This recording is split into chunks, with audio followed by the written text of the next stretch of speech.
Hello friends, एक बार फिर से स्वागत है आपका अपने YouTube channel all in one 2.0 में। तो फ्रेंड्स, जैसा कि आप लोग स्क्रीन पर देख ही सकते हैं, जिसमें मैंने एमपी पटवारी के लिए सीरीज स्टार्ट की है, जिसके ऑलरेडी मैं 2 वीडियोज़ अपलोड कर चुका हूं, जिसमें मैंने प्रपोजिशंस को बहुत अच्छे से डिस्कस किया है, बहुत अच्छे से एक्सप्लेन किया है।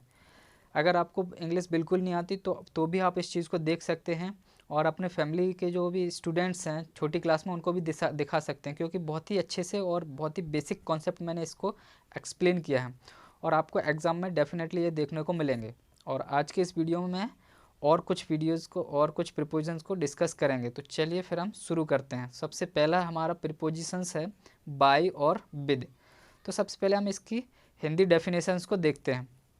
किसी भी चीज़ या वस्तु के द्वारा कोई काम, यानी कि बाय और विद दोनों के मतलब होता है कि कोई भी काम है और किसी की कोई वस्तु के द्वारा किया जा रहा है और या फिर व्यक्ति के द्वारा किया जा रहा है।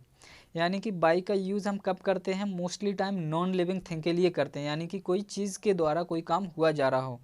और विद का यूज़ हम कब करते हैं? जब हम किसी के साथ में होते हैं, कोई लिविंग थिंग होता है, यानी कि कोई पर्सन होता है, कोई जीवित पर्सन होता है ना, उसके लिए हम विद का यूज़ करते हैं।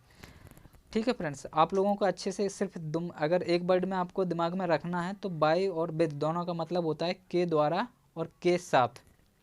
बाय का मतलब नॉन लिविंग थिंग के लिए और विद का मतलब होता है लिविंग थिंग के लिए यूज़ करते हैं।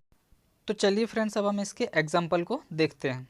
तो पहला एग्जाम्पल हमारा बाय का है। ही केम हेयर बाय बस, यानी कि वह यहाँ आया बस के द्वारा। तो बस फ्रेंड्स एक नॉन लिविंग थिंग है और वह के द्वारा यानी कि बस के द्वारा आया है, तो इसलिए यहाँ पर बाय का यूज़ हुआ है। You will go Delhi by air, air मतलब एरोप्लेन, तो ये तुम दिल्ली जाओगे एरोप्लेन के द्वारा, तो यहाँ पर नॉन लिविंग थिंग है, इसलिए यहाँ पर बाय का यूज़ हुआ है। अच्छा, फिर कुछ फ्रेंड्स हमारे कंफ्यूज होंगे कि बाय जब पैसिव में आता है तो वहाँ पर लिविंग थिंग होती है। तो फ्रेंड्स वो एक अलग रूल हो जाता है।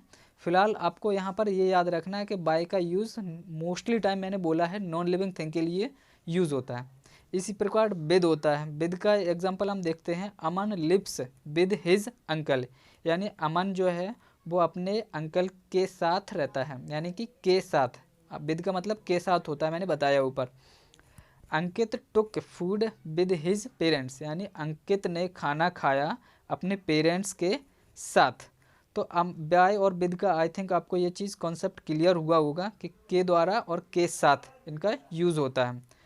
तो चलिए अब हम आगे के प्रिपोजिशन की तरफ बढ़ते हैं कि क्या है। सिंस और फॉर हमारा अगला है। तो दोनों का मतलब होता है से।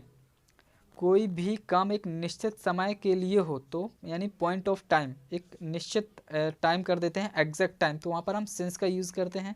जबकि उसी के अपोजिट फॉर का यूज़ कब करते हैं? जब कोई काम निश्चित ना हो, एक पीरियड रहता है कि इतने से इतने के बीच में, लेकिन एक निश्चित नहीं है, कभी भी हो सकता है।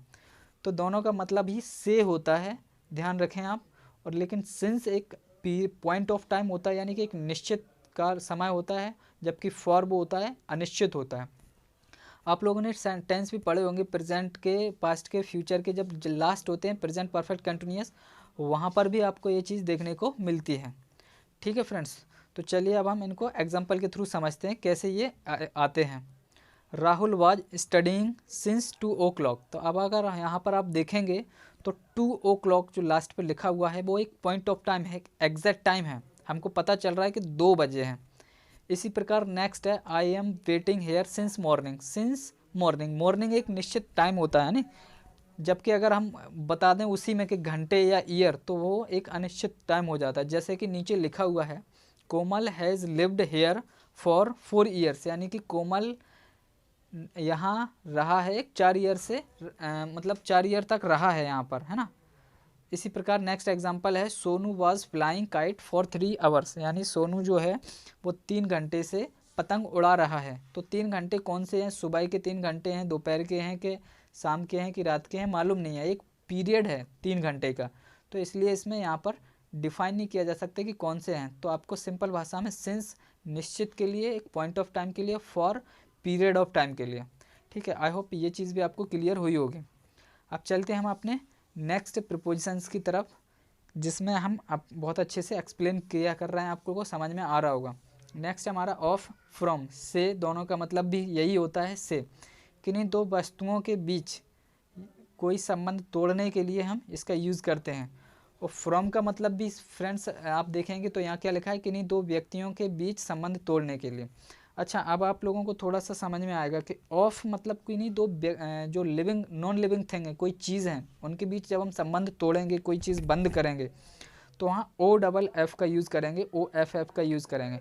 जबकि फ्रॉम व्यक्ति और वस्तु दोनों के लिए यूज़ हो जाता है। ठीक है, आई होप आपको ये चीज़ क्लियर हुई होगी। ऑफ किन्हीं दो वस्तुओं के लिए, स्पेशली कोई चीज़ होती है, नॉन लिविंग थिंग होता है, तब हम O double F, O F F का यूज़ करते हैं।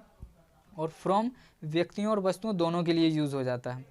जैसे ये लिखा है, you come here from Mumbai, तुम यहाँ मुंबई से आए हो, तो मुंबई से उस तुम्हारा जो संपर्क है, वो संबंध है, वो टूट चुका है।